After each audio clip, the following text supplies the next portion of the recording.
Hello my friends, welcome back to the channel. Today's case, it's as complicated and tricky as the one I had about Orderud case and Brigitte Tangs. I hope you're ready for this because we're starting.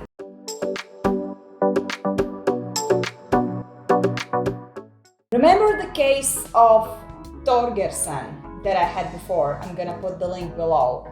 Well, this case also gives some vibes from that case. Watch until the end and you're gonna understand what I'm talking about. December 18th, 2005, the last Sunday before Christmas. In a hospital, a man named Tore Hepso is on his deathbed. He had a kidney failure and it's becoming worse with every day. He is in severe pain. Tore is 67 years old. He has gone bald and aged a lot. On the table by his hospital bed lie 3 Bibles in English, German, and Norwegian. He liked to read the Bible and he highlighted the verses that he felt like were important or talked to him. A nurse comes in the ward to provide some food, and in pain the man tries to sit up, but it is hard for him. Finally, he says the words that changed the world to many people. He says, "I killed someone, Sigrid and Torun." The nurse obviously is shocked. I mean, it's not like every day when somebody just drops a bomb like this on you. And then this nurse runs to her supervisor. The supervisor comes and the man just repeats the same. "I killed Sigrid and Torun." Of course, the supervisor gets a little bit confused and he asks Thor whether he has been convicted about these things that he's now mentioning. He replies no. And yeah, so supervisor, being so confused, goes to his office and he kind of recalls that there was something about killing a girl named Sigrid, but it was a long time ago and this shouldn't be it. And so he does what any of us would do in this case. He just Googled it. And so what does Mother Google says about it? Yeah, he was right. Actually, Thor was talking about 2 cases that took place quite a long time ago, and these both cases were about 2 young girls in their 20s. Their names was Torun Finstad and Sigrid Heggeheim. Both of these girls were students of Norwegian Institute of Technology, and both of these cases happened in the 70s. But now comes the most interesting part. He reads that actually there is one man who has already been convicted in doing both of these terrible things to these girls, and he's been like in the jail for quite a long time. So what happened here? As I mentioned before, Hepso seemed like a religious man. He was studying the Bible quite often, and maybe the thing that he said right now was kind of a confession, because he felt like he's close to his death. That, I suppose, was the way how he was trying to think, like put away all the sins so that he doesn't go to hell. Or maybe he was seriously in such a pain that he wasn't controlling. He maybe had some nightmares, or I don't know. He wasn't controlling what he was saying. I mean, both of these things could be right. And so in order to figure out what really happened and what is this all about, we have to again jump into our time machines and go back to Norway in the 70s. Tor Hepso was born in 1939 in Hepsoya. It's an island by Norwegian coast. Not so much is known about his childhood, but the thing that we know is that he enrolled military, and in 1973 he ended up in Spain in a hospital because of his psychological problems. So Tore was seriously suffering from some mental health problems, but by the end of the 70s, it seemed like he had figured out all of these problems and was feeling well, and now he was working in an oil industry. Tore was now living in Trondheim, and in the 70s, that was the time when Norway just started its famous oil industry boom.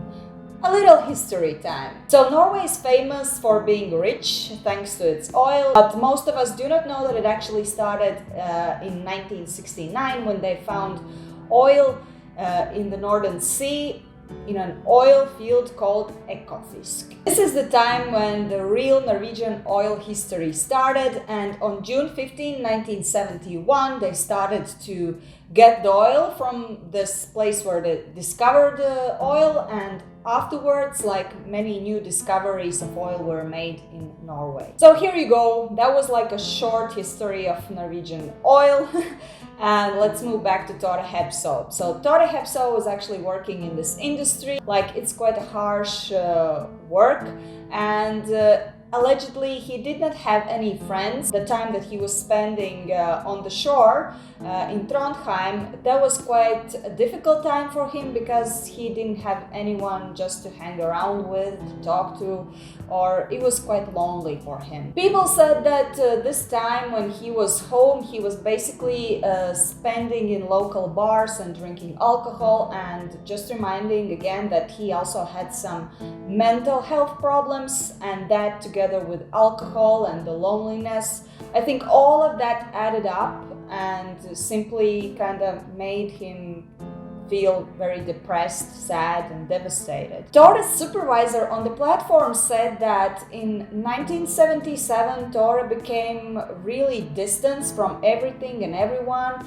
His behavior changed, and he couldn't explain it, what happened. Like, he tried to talk to him, but he was very distant.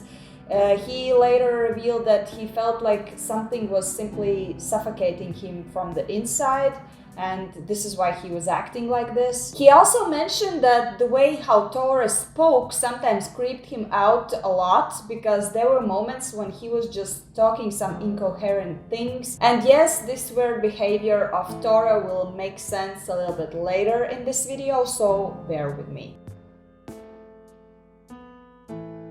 October the 1st, 1977. Student Society Bar in Trondheim is really lit. Like, many students gather there, they're partying, they have concerts there. Well, you remember the students' time, you know, like YOLO and stuff?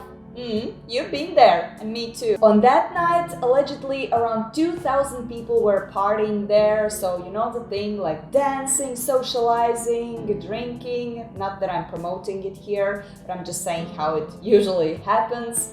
And among all of these people, there was also a first-year student. Her name was Torunn Finstad. She was there with friends, partying, and everything seemed so exciting for her because, you know, she's like a first-year student and she moved to Trondheim from another place. Party is lit, party goes wild, Torunn is so happy, but then she kind of figures out that it's already the morning of the next day and most probably she must go home.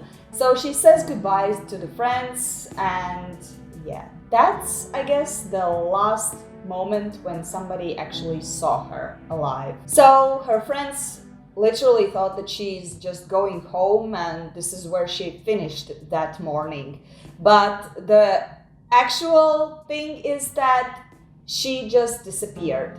2 days passed and nobody heard from her. Her closest friends and family started to get worried, and on October the 4th they went to the police station and filed a missing persons report. 48 hours or 2 days passed and the police finally manages to find her body.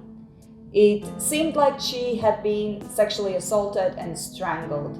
She had been strangled with her own jacket, and that jacket is still around her neck when they find her.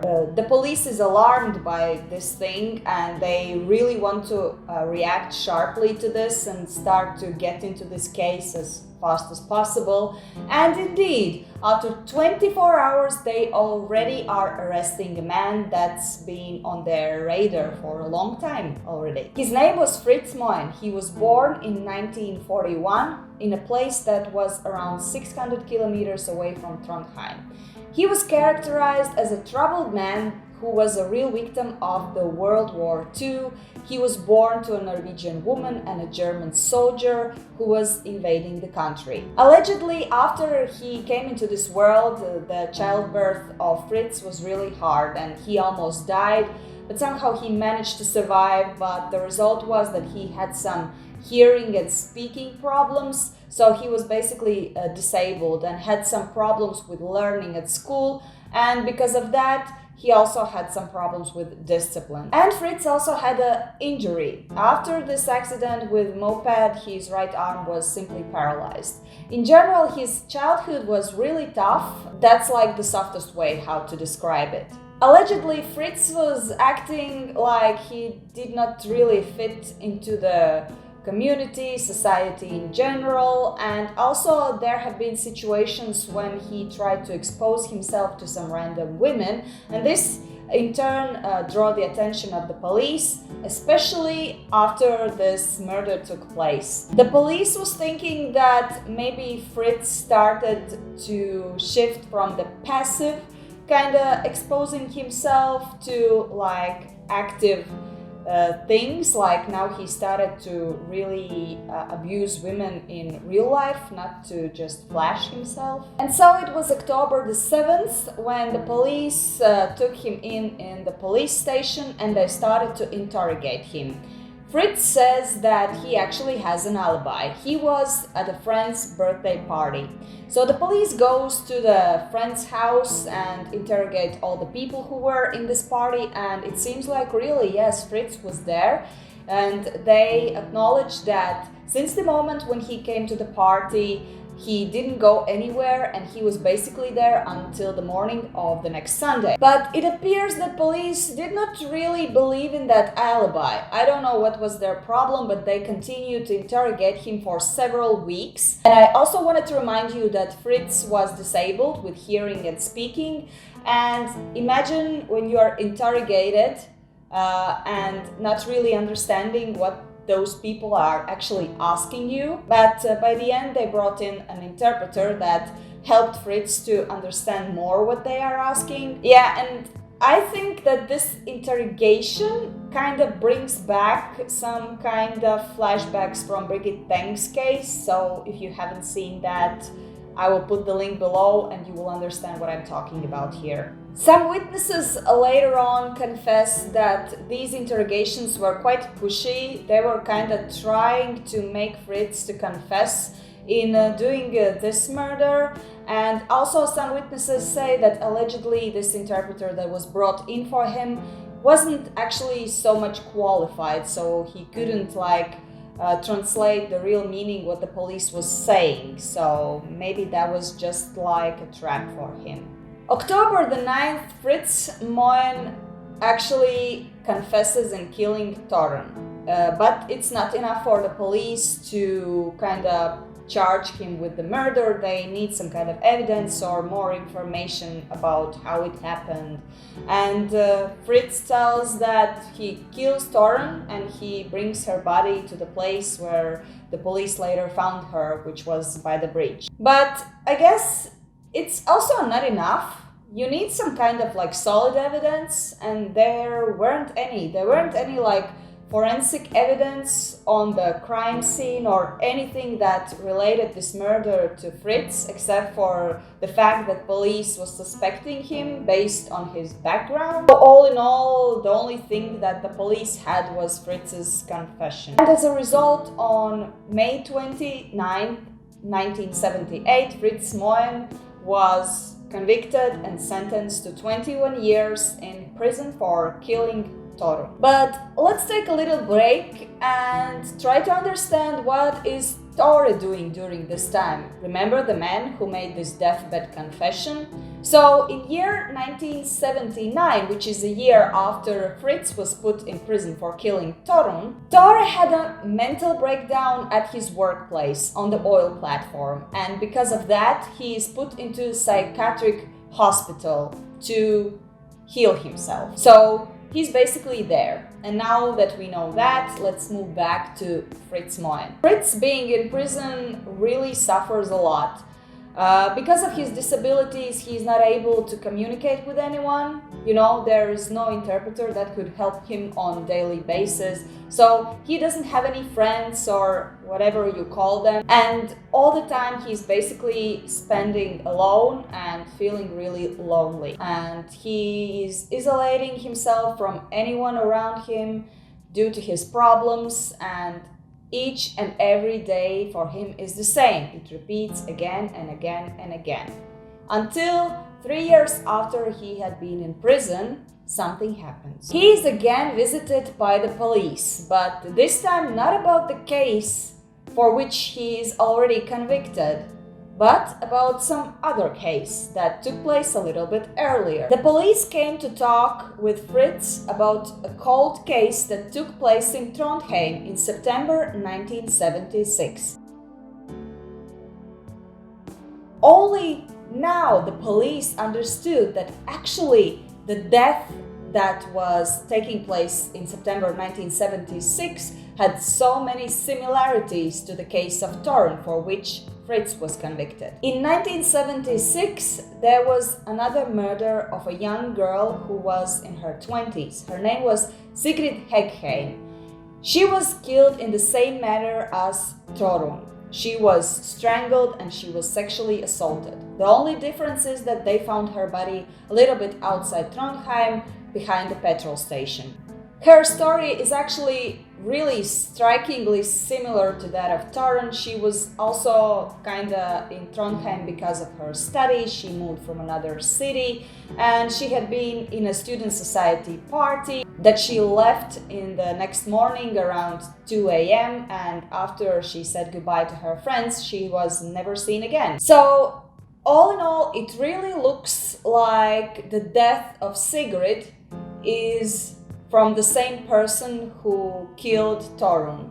And this is why the police thinks that if both of these cases look similar, then the killer is the same, and the killer of Torun was Fritz, so he must have had some kind of connection with that cold case. And this is why they are visiting him in the jail. Fritz is again going through the same nightmare. He is brought into the interrogation room and everything starts again. The police is asking him questions about Sigrid, kind of pushing him, saying to kind of clear his conscience. I mean, he's already in the prison, there's nothing to lose, might as well give some kind of closure to Sigrid's parents and stuff like that. And during the 7th session of interrogation, Fritz confesses. But stop right there.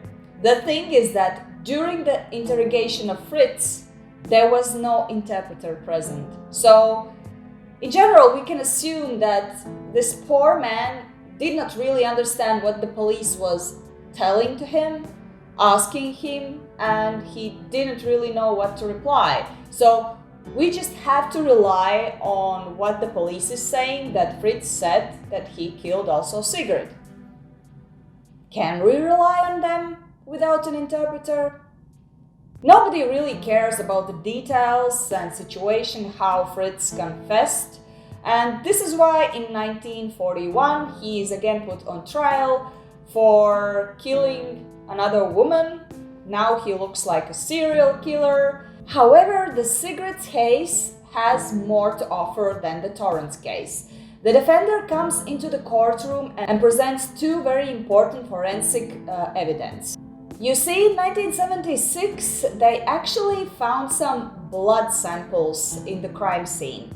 And after doing the proper testing, they figured that this blood does not belong to the victim. Therefore, they concluded that the only possibility is that this blood belongs to the killer. Also, they found some samples of semen on the crime scene, and after testing, they understood that this also belongs to the same person whose blood they found there. So basically, that was the sample of the murderer. The thing is that this blood belonged to a person of an A-type blood, which is basically like almost all of the Norwegians in Norway. But the thing is that Fritz was one of the rare persons who didn't have A blood type. This really made the defense to believe that now they will prove that Fritz is not actually guilty of this murder that he is accused of, the Sigrid's murder. But the prosecutors, they were very smart. They came up with this idea that in that area where Sigrid was found, where her body was found, there is some kind of bacteria present that actually kind of spoiled the blood sample. Therefore, nobody can really trust this sample because it's contaminated. And the court actually accepted that. Yeah, and so they discarded the blood sample as not really valid as a solid evidence. Also, I just wanted to add that Fritz actually had an alibi for that day when Sigrid was killed. Allegedly, on that day, on that time when Sigrid was killed, Fritz was in a house party around 65 kilometers away from Trondheim. Yeah, and the people in that household actually confirmed that he was there the whole day and left this house only on the next day around afternoon. But the prosecution is really smart. They came up with something new, which for me didn't really sound very logic. So the last moment when Sigrid was seen was around 2 a.m. when she left the party. The police said that most probably Sigrid went straight home and that she came out the next day in the afternoon and walked around Trondheim, and then she was killed. But nobody saw her because she's new there and nobody recognized her. Yeah, and this is like at the afternoon Fritz came to the town and this is when this happened. I don't know, there's no logic, but somehow the court accepted that and said, yeah, Fritz doesn't have an alibi. Like, weird AF. And so the jury actually decides to accept all of these prosecution's inventions, also the alleged confession of Fritz without interpreter, and he's convicted as the murderer, and he receives more 5 years to already the sentence that he received about his kinda murdering of Torun. Fritz goes back to prison, and I guess he sees no bright light in his future anymore. Fritz's defender announces that this is a travesty of justice, to which the judge reacts with an anger and allegedly applauded to the court's verdict.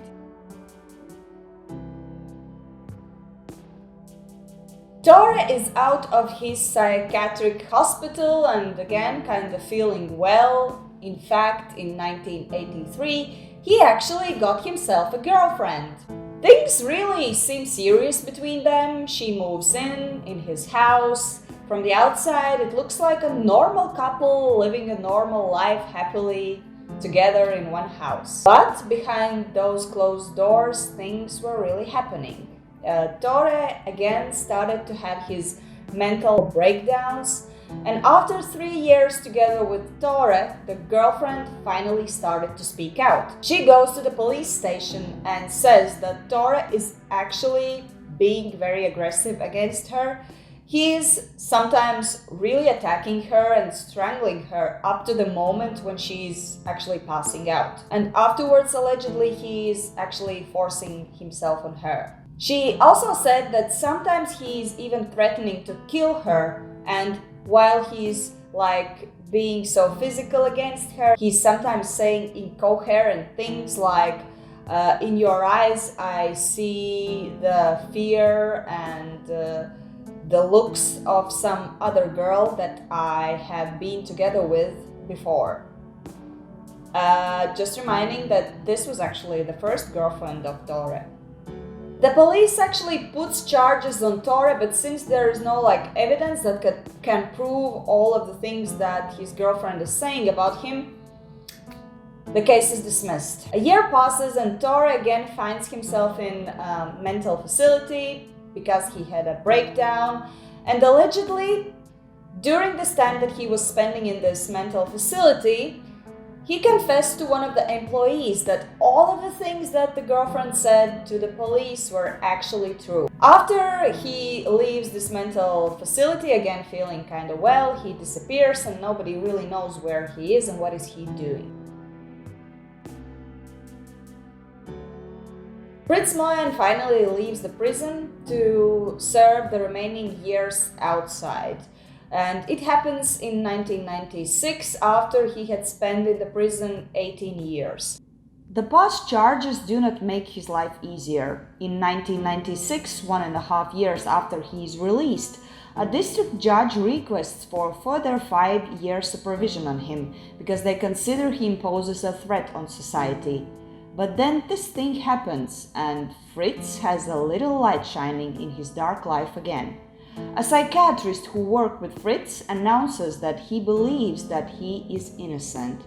He always claimed he's innocent after those forced interrogations. The doctor reaches out to a journalist and investigator, Tore Sandberg. Yeah, for those who have been very dedicated watchers of my YouTube channel and my videos, you might have heard that name. Yeah, he's the man that I mentioned in Orderud case. Link below if you haven't seen that. Tore is a journalist, therefore he had quite a lot of information about this case and Fritz in general because he was covering that on mass media, like both of the death and also the trial of Fritz. But he's just a journalist. He does not have any kind of legal background, and this is why he decides to contact John Christian Elden, who is an attorney from Oslo. Elden meets Fritz Moen. They talk with the help of interpreter, and after this talk, he announces that he is going to represent Fritz Moen pro bono, which means he will not have to pay for it. Elden then files a petition at the Court of Appeal in January 2000. He asks for both cases to be reopened. There he mentions all the reasons why, including the shady way how the confessions were acquired. The court rejects the petition. What a surprise! And yeah, needless to say that at this point, Fritz is already an elderly, really tired man who really does not have any strength to live like this further, and he most probably was already thinking about giving up, but not so fast. I think at this moment he met the right person. This Elden, this attorney, he's really dedicated to put things in the right order. So he takes this legal fight to Supreme Court committee. And so this committee now has to look into all the evidence in the cigarettes case. First, they had to look into the blood sample. Remember the blood sample that was considered contaminated because prosecution said that there's some kind of bacteria that contaminated it and therefore it wasn't valid.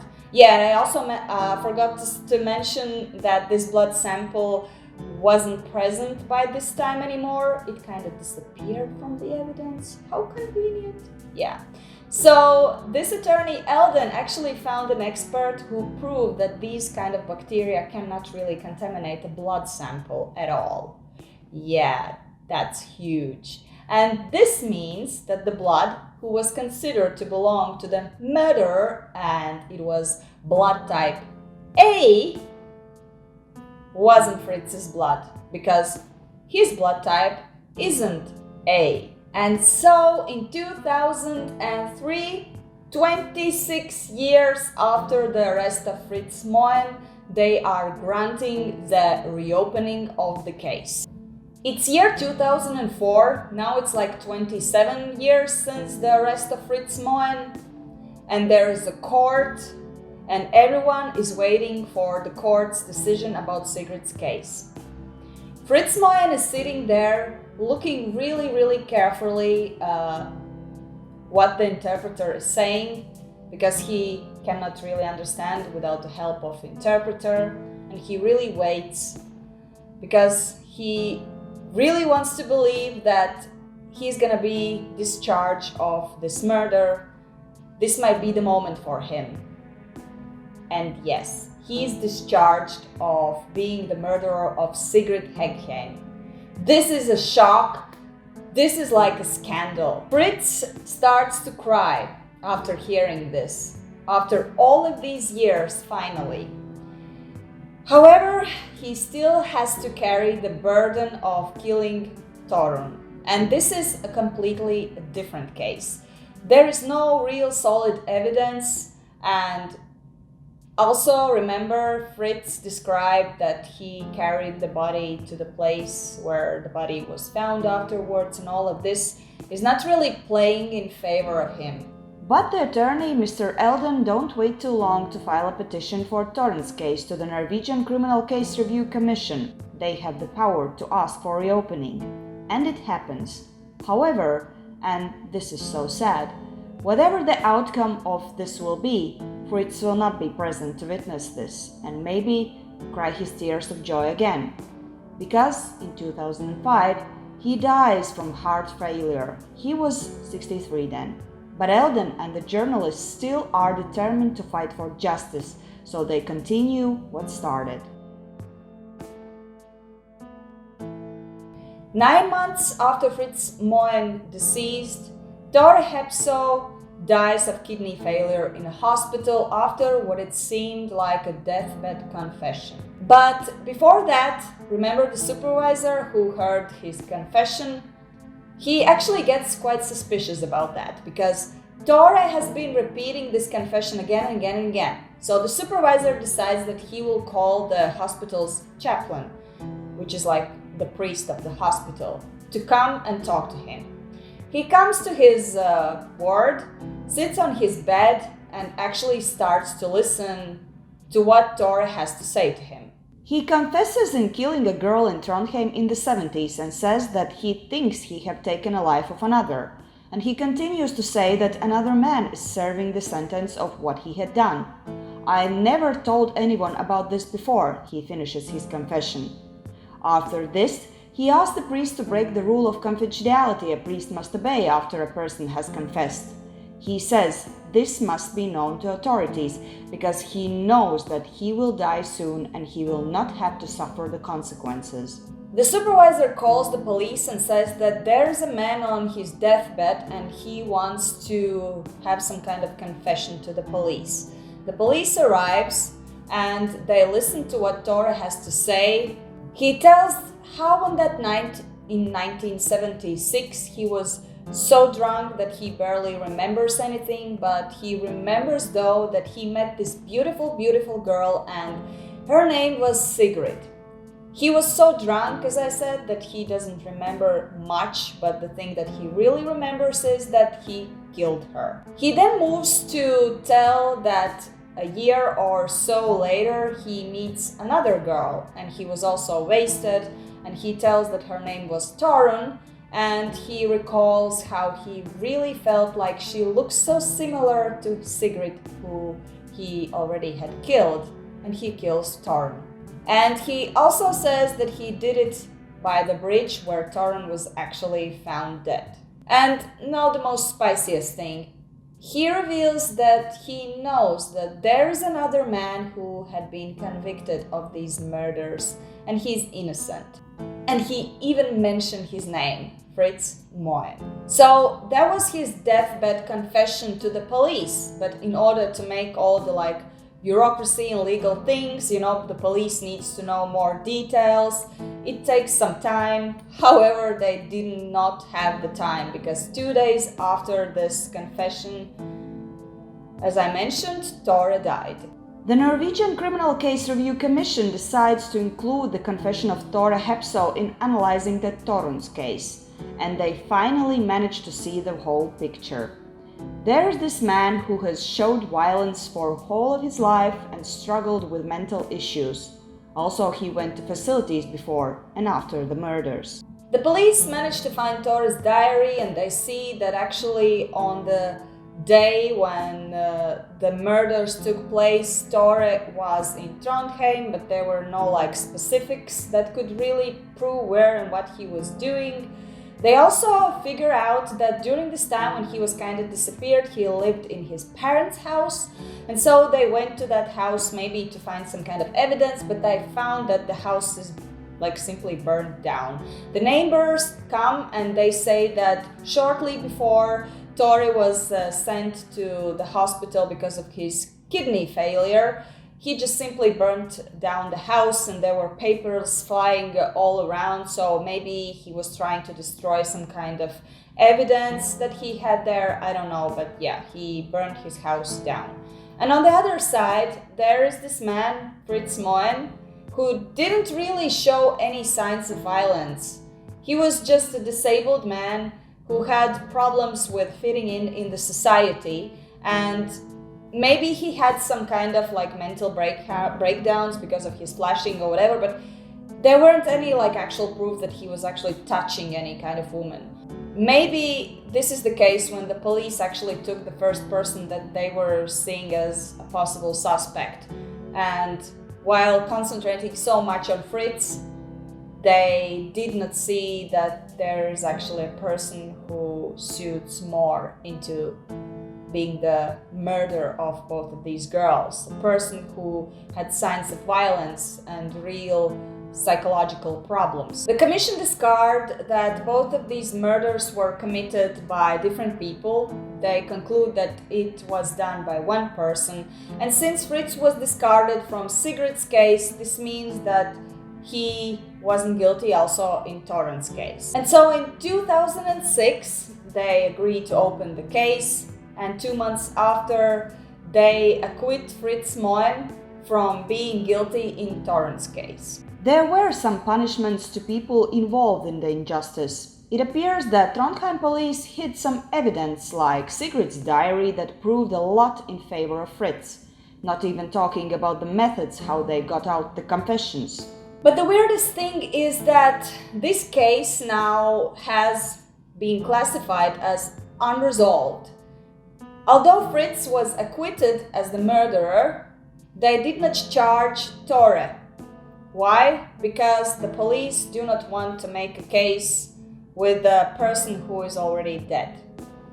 And this leaves like everything hanging up there in the air somewhere, and sadly it does not give any closure to the parents of the poor girls who were murdered in a very terrible way. Of course, this thing was a lot discussed in the society, and the court system was despised, and there were some reconsiderations of the court system after this, and also the media was criticized for being too much involved and maybe somehow influencing the case.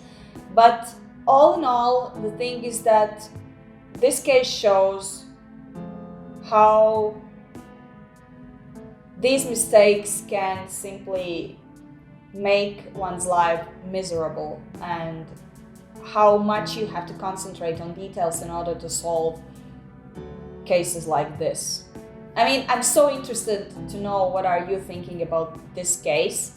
How do you think, was Tore really guilty? Was his deathbed confession a real thing or wasn't?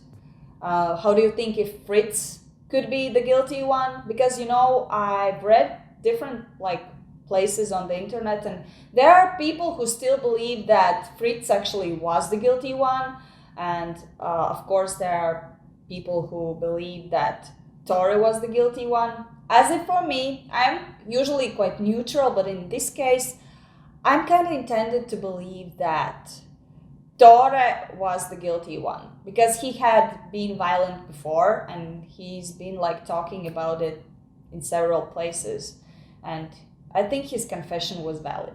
And I beg your pardon, today we're not gonna have shoutouts because this case was quite long, the video is quite long, you must be tired. And so everything I can just say, be safe, be careful wherever you're going. The world is beautiful actually, and I do believe that people are good, but still you have to be careful because there are some individuals you have to be scared of. I hope you have a lovely day. I hope it's a beautiful spring out there. I'm also having a sunshine, so see you next time.